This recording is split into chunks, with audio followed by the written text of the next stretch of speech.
You may be seated. And as you are, I ask you a question. Have you ever played the game Would You Rather? You ever heard of that game? Simple game, take two options and ask would you rather. So would you rather fly or be invisible? I remember being 20 years old and having a conversation that lasted over an hour on just that question. Which one would I rather have and why? Would you rather drink Coke or Pepsi? Would you rather work out or pig out? Would you rather have broccoli stuck in your teeth or something hanging from your nose? Would you rather? So I want to start. Everyone's checking their teeth now. It's so funny.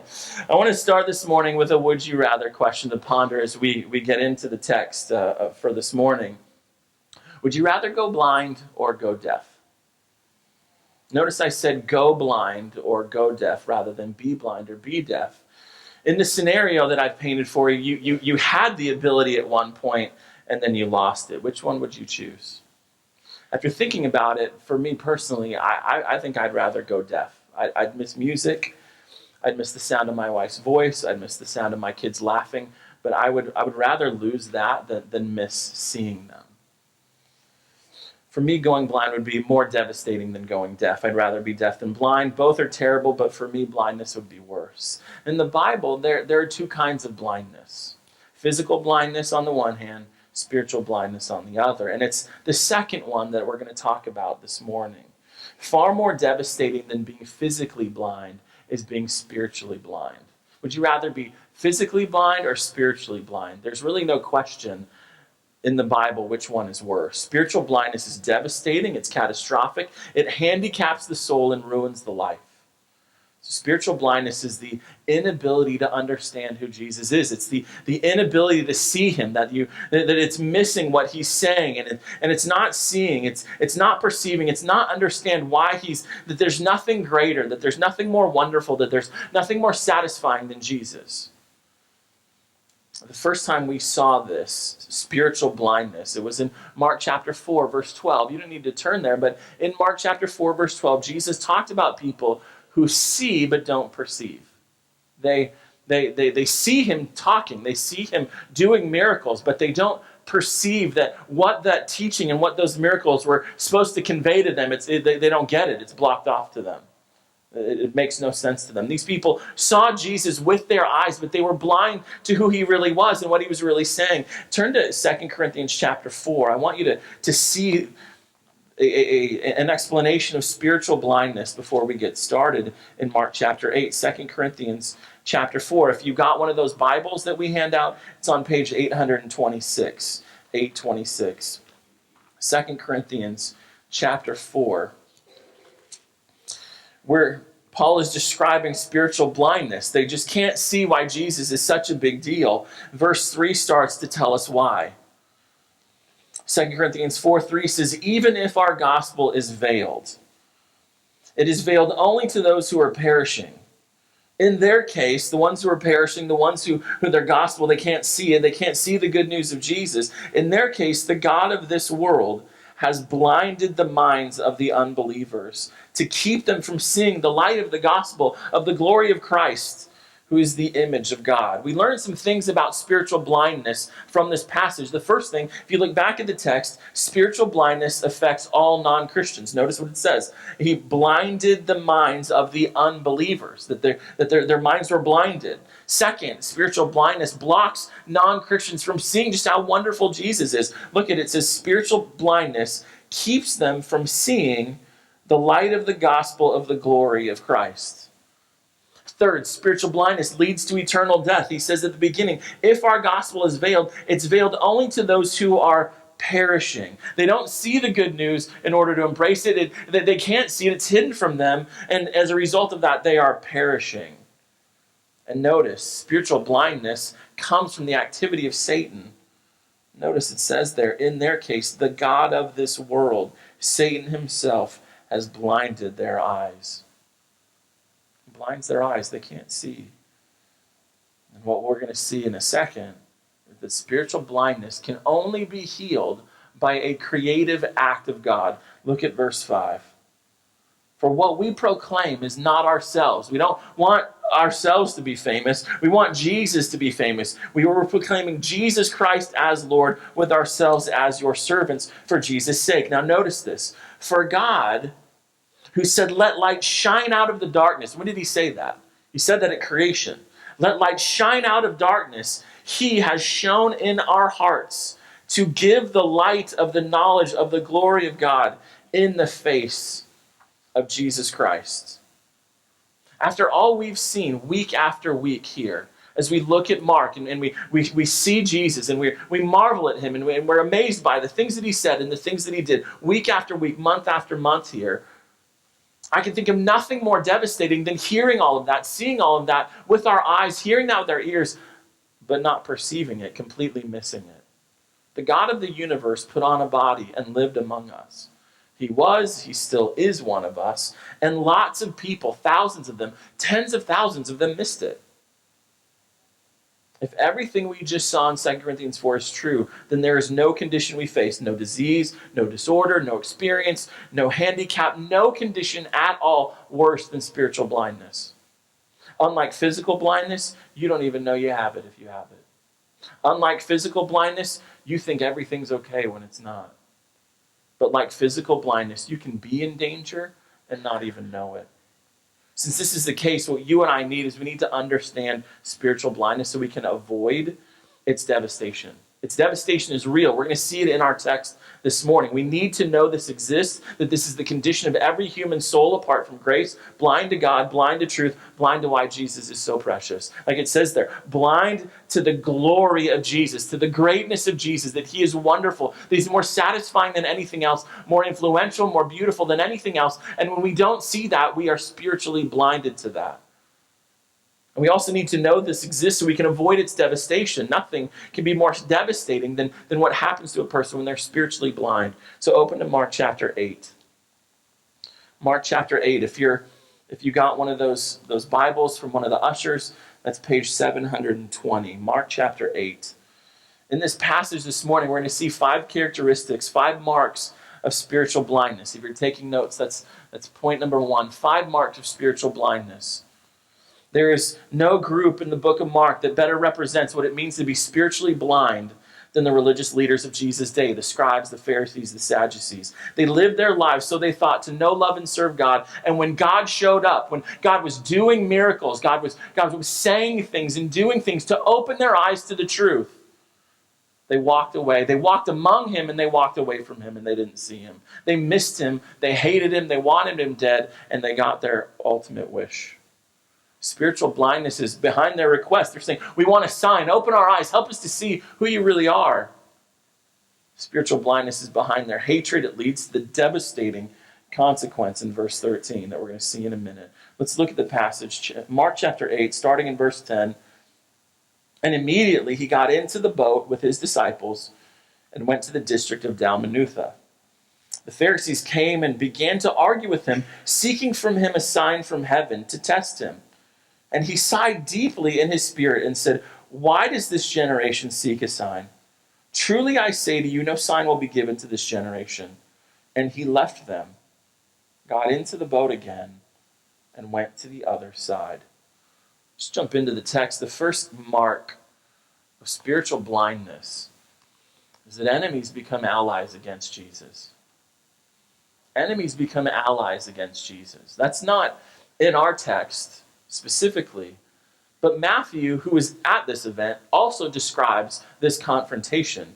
And what he says in his text, Matthew 16:1, he says that with the Pharisees came the Sadducees, these 2 groups of religious leaders. They're working together in this moment. And if you were alive in the first century and you read that the Pharisees and the Sadducees were together, you would laugh. You'd go, this can't be true. These guys are not together on anything. They don't agree about anything. They disagree about everything. The only thing they have in common is that they're Jewish and they hate Jesus. So these groups of people that constantly bickered, constantly fought, constantly were anathematizing the other one. You're lost. No, you're lost. Like all of them constantly at war with each other suddenly found something they could agree with. We don't like Jesus. So they both come together. They both show up. We might gloss over that, but there is no first century reader would read Matthew 16:1 and go and miss that. When Jesus is involved, the enemy of your enemy becomes your friend. I saw this in junior college. Students who would never interact with authority figures, who would always look down on the authority figures. When we're in philosophy class and they find out the teacher's an atheist, suddenly they have a new best friend. I saw this going out on the street. I used to do street evangelism in Santa Monica, as I've told you before, and I would see this where here are groups of people, Jewish people and Muslims and New Agers and atheists and agnostics and scientists and all of these random, or just a random person, and all of them suddenly are able to find common ground and come together once somebody starts showing the Bible to another person. Suddenly now they're allies who encourage each other in their attacks against the Bible.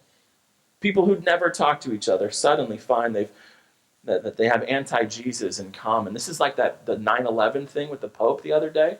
Did you see that? A whole platform full of false religion. You've got this group and that group. And you've got all these different groups on the stage, and they're shaking hands and they're hugging and they're giving high fives, and everyone's having a great time. And you know who wasn't on stage there if you saw this? You know who wasn't on stage? A Bible-believing, Bible-preaching, Jesus-loving Christian wasn't on that stage. Why? Because when Jesus is involved, the enemy of my enemy becomes my friend. That's what you see here. That's what you see in this encounter in Matthew chapter 16, a parallel passage. Spiritual blindness. With the spiritually blind, enemies become allies against Jesus. Both groups, Mark chapter 8, verse 11, says, came to Jesus. Chapter 8, verse 11, the Pharisees came. We'll just stop right there. That's a significant word. The second mark of spiritual blindness is number 2, hostility to Jesus. Hostility to Jesus. That word came is a very specific word that's used to describe advancing as if in military rank. So this is the advancement of an army. They're marching into battle when Jesus showed up. He was their enemy. This is antagonism. This word speaks of antagonism, hostility, opposition, resistance. Spiritual blindness, in other words, is not neutral to Jesus. He says, whoever is not with me is what? Against me. Not submitting to God, not surrendering to him, not following him, obeying him. Romans 8 and Colossians 1 says is hostility to him. Staying aligned with the world and league with those in rebellion against God it shows that we're enemies of God when we do that. James chapter 4 verse says the spiritually blind, in other words, are hostile to Jesus. They resist him. They resist his word and his ways and his will and his mission, his message. They oppose all of it. Third characteristic of spiritual blindness is that the spiritually blind, number 3, are argumentative with Jesus. Notice again, chapter 8 verse 11, they came to Jesus and began to argue with him. They're not coming to ask questions. They're not coming to learn. They're not coming for simple inquiry. This is forceful. This is emotional. This is heated. They're there to examine him. They're there to put him under a microscope, to start a debate. And you only debate someone when you don't agree with them. This word goes beyond discussion. They're like lawyers. They want to cross-examine Jesus. And in any cross-examination in a courtroom, what's happening is the lawyers trying to gain control of the witness. They're trying to move in the direction that the lawyer wants them to go, trying to gain control. And that's what these guys are trying to do with Jesus. They're trying to gain control of him in their argumentation.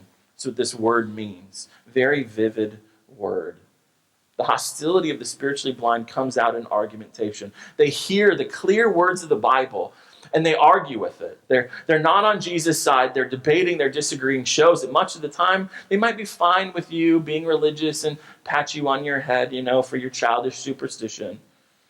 But other times the peace is broken. Maybe they gain a new piece of information. Maybe they saw something online, or maybe they read something in a magazine and it gave them new information. It gave them new ammunition to come after you. The spiritually blind are hostile, argumentative, and number 4, the spiritually blind try to discredit Jesus. Again, Mark chapter 8, verse 11. You didn't know so much was in one verse. Chapter 8, verse 11, the Pharisees came and began to argue with him, seeking from him a sign from heaven to test him. Now, there's a lot in the last part of that verse, so I will try to be brief. The word test, first, does not mean an objective way to discover the merit of something, like teachers giving tests to see if you know the information they've taught you. This word means an obstacle. This means the goal is to discredit. This word would be more to tempt than to test. The testing is to find where's your weakness, and I'm going to exploit it. Mark chapter 3, verse 22, the religious leaders, here's the thing, they knew Jesus did miracles.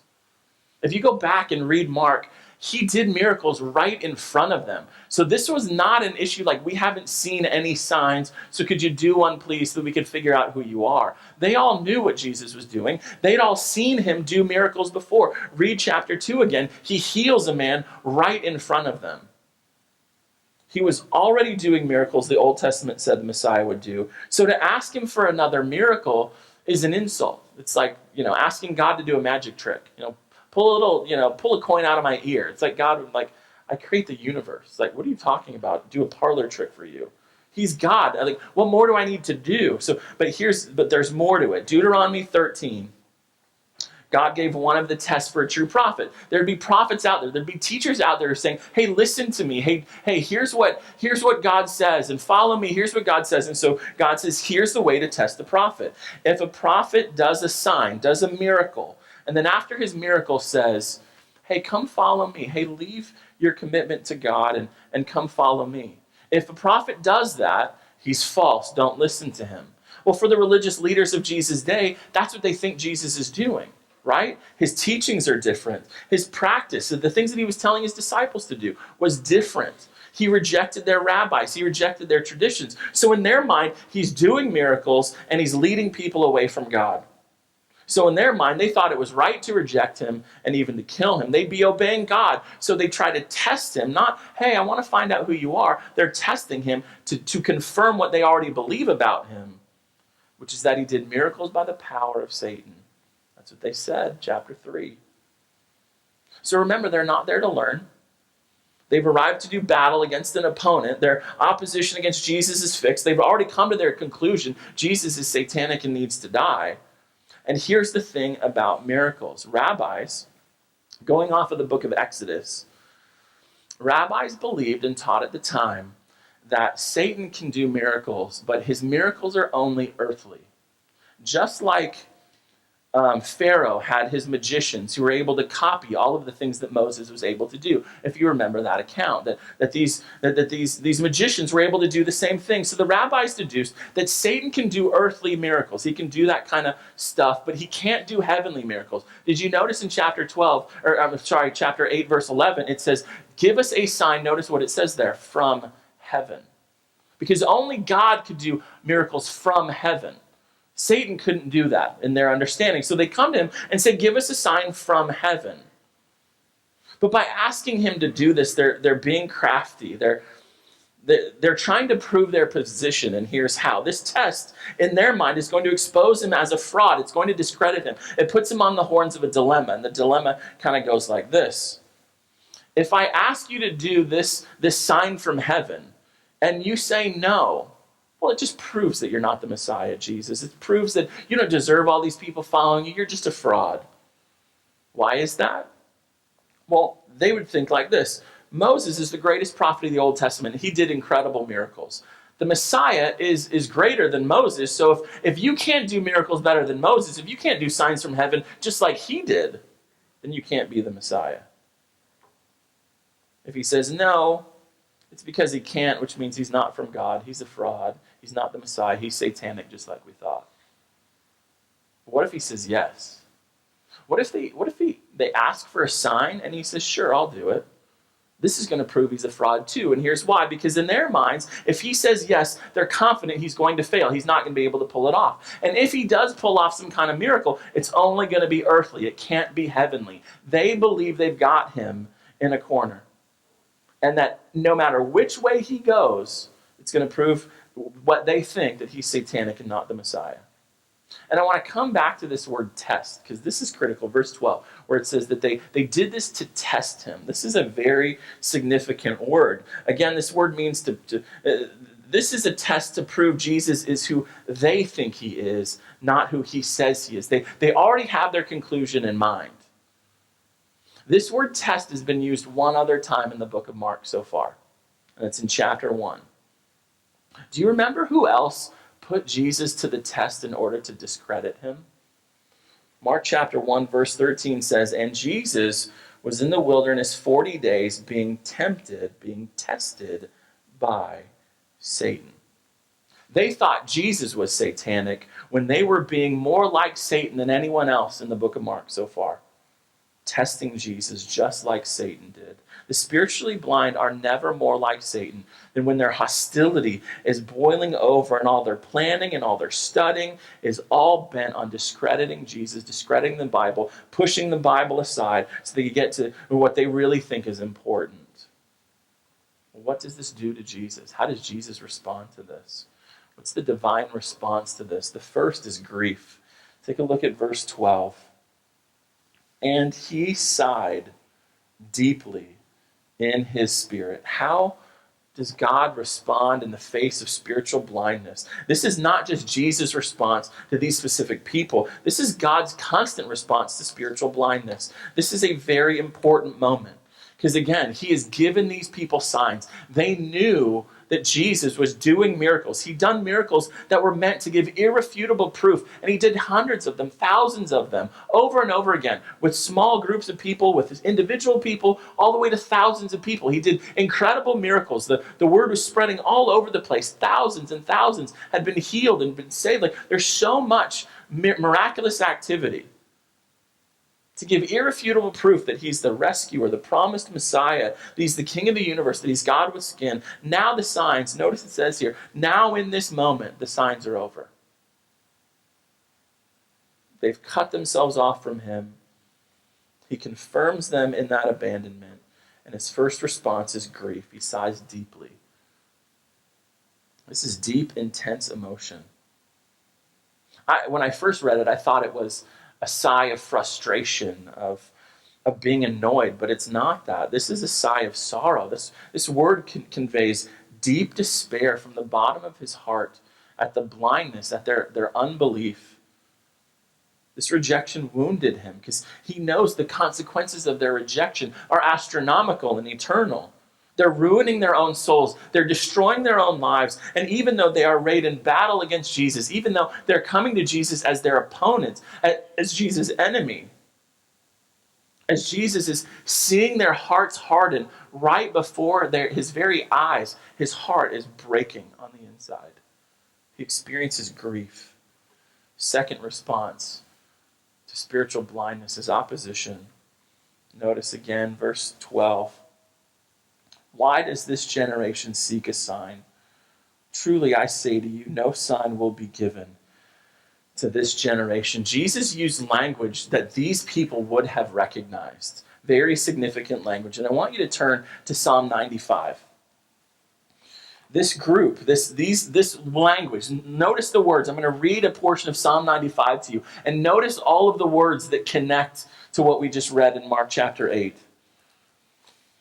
A group is being described in Psalm 95 that also turned their back on God after God proved himself faithful and powerful with miracle after miracle when he saved them from Egypt. And in Psalm 95, this group of people is being described. It says in Psalm 95, verse 8, it's like Jesus has this passage in mind. When he says, we'll start in verse 7, for he is our God, and we are the people of his pasture and the sheep of his hand. You're like, yeah, that sounds right, that we're committed to God. Well, why this part? Today, if you hear his voice, do not harden your hearts as at Meribah, as on the day at Massah in the wilderness. When your fathers, notice this, put me to the test and put me to the proof. Though they had seen my work. They saw everything I was doing, but they wanted more. They wanted more proof. For 40 years, I loathed, notice that phrase, that generation.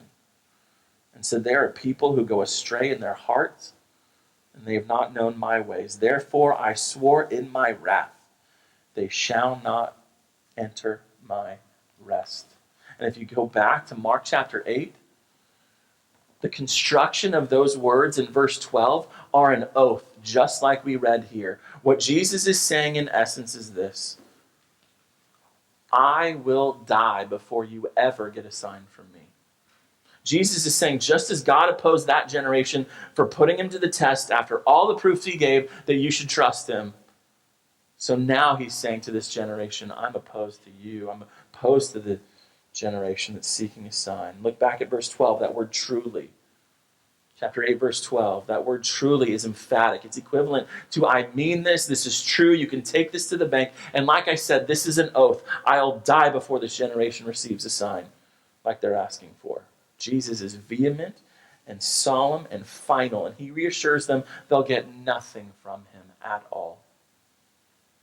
And that he'll prevent a sign from happening for them to see at all costs. Their ignorance and darkness will increase then. The door of the ark was closing rapidly for them at this point. And then you have verse 13, which is rejection. Spiritual blindness grieves God. It arouses his opposition, and it gets his rejection. Look at verse 13. And he left them, got into the boat again, and went to the other side. This is a physical description of Jesus leaving them to sail to the other side of the lake, but it also seems like a symbol of Jesus making a final break with this religion. Debate is over, battle is over, argument is over. They're now abandoned to the destiny they've chosen for themselves. What a terrible thing. What an awful thing to have Jesus himself turn his back on you and walk away. And that is exactly what happened to these religious people. This is what he does to all who reject his appeals to surrender to him. So if this is God's response to spiritual blindness, if this is how God responds to the characteristics of spiritual blindness, then it is not a good thing. It's not something any sane person would want. It's something dangerous and devastating, catastrophic. And if it's how God responds, then with grief and opposition and rejection, if this is how he responds to it, then it's bad. It's not something we want, which is point number 2. Then you and I need to beware. Beware. This is what Jesus said to his followers right after this event. Notice verse 15. Just as Jesus is leaving those religious leaders and getting into the boat, and as they're sailing across the lake, what is on his mind but what just took place? And with that event firmly in his mind, he says to them, verse 15, he cautioned them. Hey, you're in danger. Hey, there's a problem here. Hey, you need to be careful. Saying, watch out.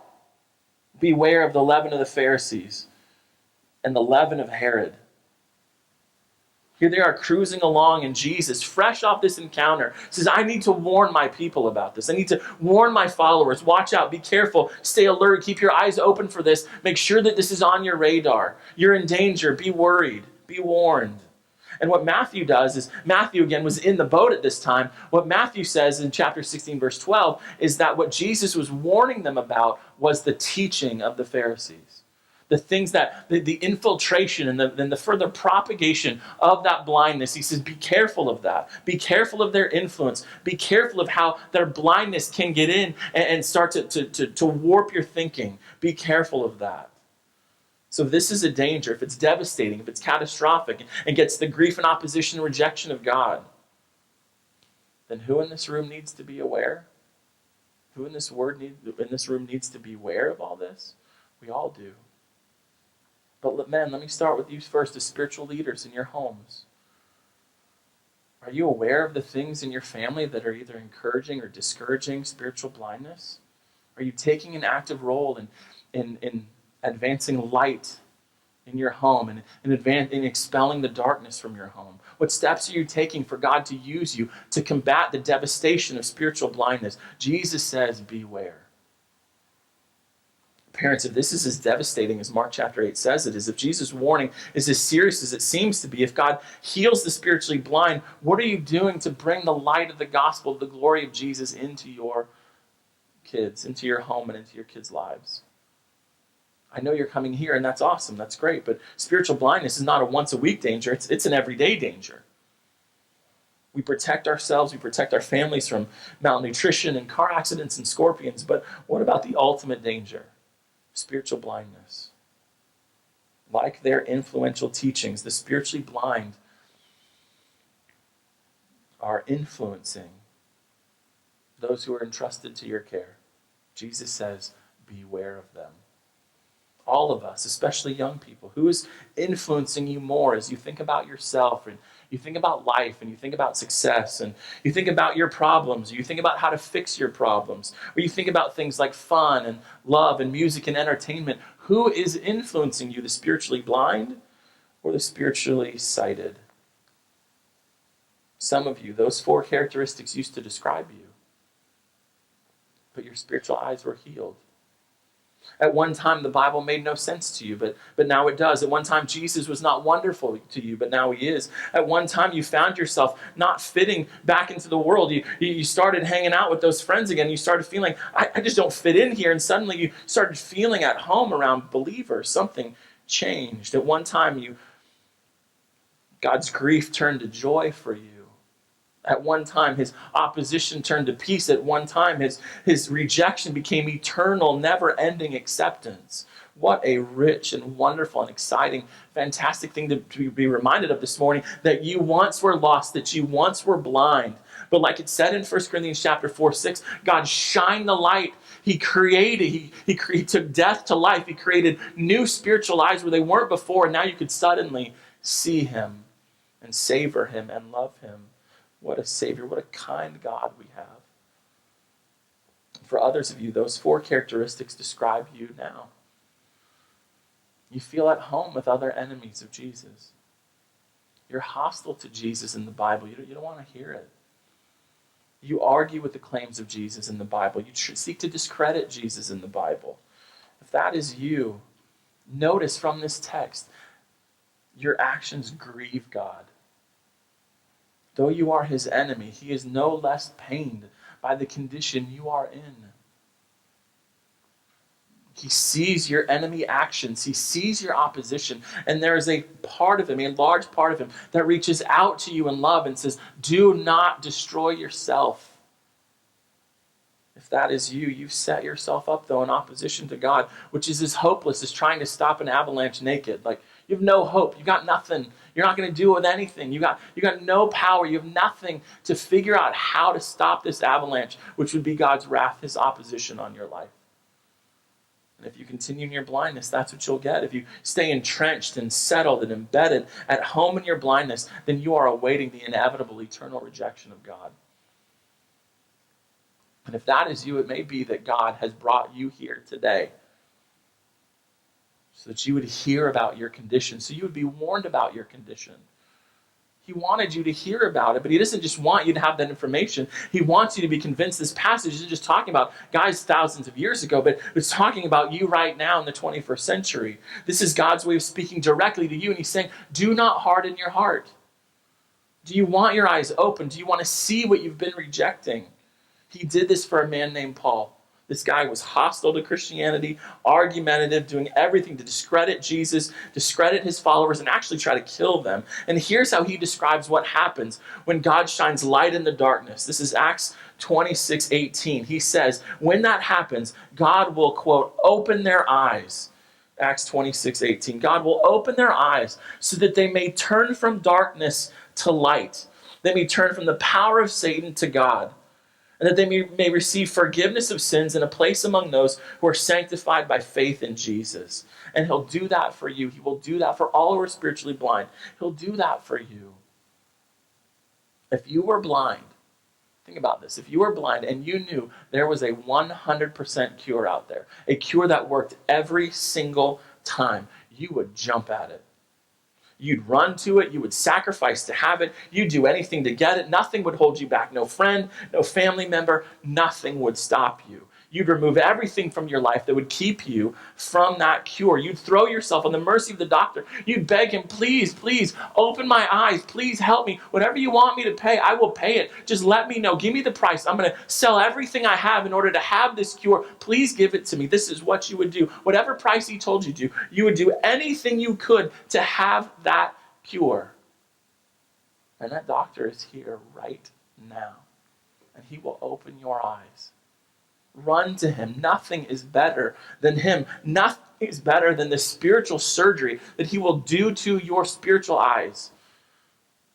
Nothing is worth staying spiritually blind. Nothing is worth holding you back from having the spiritual surgery. Go to him. Cry out to him. Run to him. Throw everything off that's keeping you from him. Go to him. He will do the surgery for you. He will do that for you, and he offers it absolutely for free.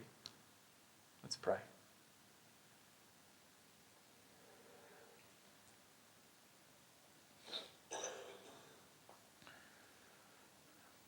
Jesus, what an amazing promise you've given us. What an amazing truth.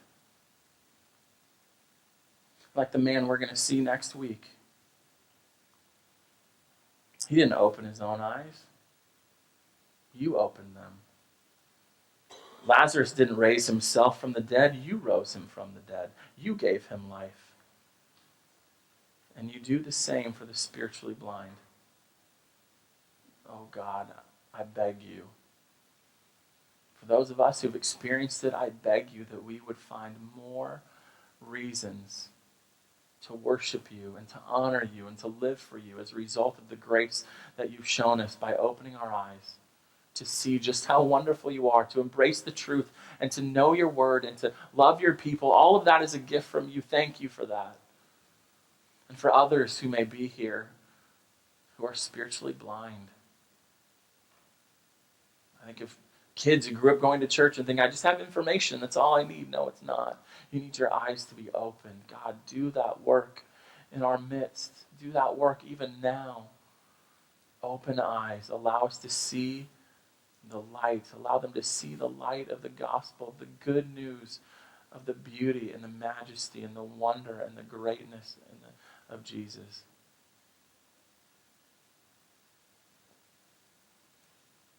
God, may we be here as our eyes have been opened. May we leave here with a burning desire to see others' eyes opened as well. Do this work in our midst, I pray. In Jesus' name, amen.